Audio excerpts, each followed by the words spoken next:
who was often a panelist on Games Master, as were you, Simon. I was. What was that like?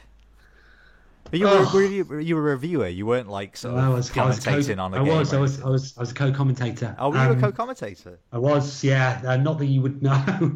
I did it so I did one day of filming on series 4 or 5, the one that was set in hell. And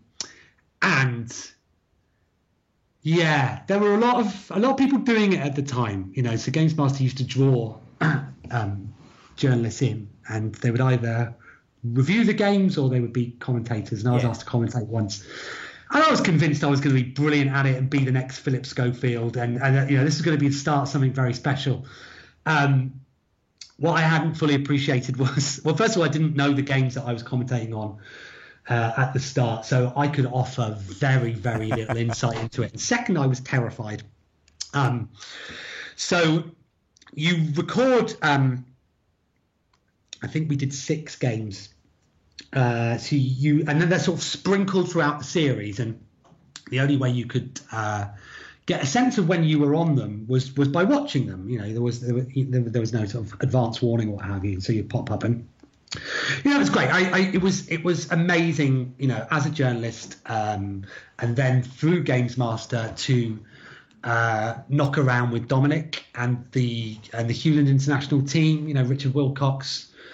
Johnny, the producer. It was just so exciting, and to walk onto a set and, first of all, have someone spend slightly too much time covering up the shine of your forehead. Okay, walking into a studio caked in makeup and thinking it's there. And of course that one was set in hell, so it was really hot in there. I'd given it no thought. So unfortunately, these are now on YouTube, and I've got a really bad stance. I've got a really nervous stance. So I'm sort of stood up, leaning in, but I've got my shoulder, like my elbow bent under my arm. Wearing a very dark shirt, and it sort of tends to blend into itself. So to start off with, I look like a hunchback, I think. You can't see exactly where it goes. Secondly, I've got no insight at all into these. I think one of them was Road Rash, another a couple of SNES games that I had no in-depth knowledge of, and so I was hugely out of my depth. You sort of think you're going to be okay because one of the production team will give you some stats to drop in there, but that doesn't keep you going for the commentating. So there was a huge period of time between filming it and then broadcast, and so you're really looking forward to the game coming out. And I think it was broadcast actually after I'd left the one, so it must have been late 92, early 93 perhaps. And then you'd race back from work in order to watch it, in order to see, and I'd watch it with my then girlfriend, and I was like, hey, I'm on TV.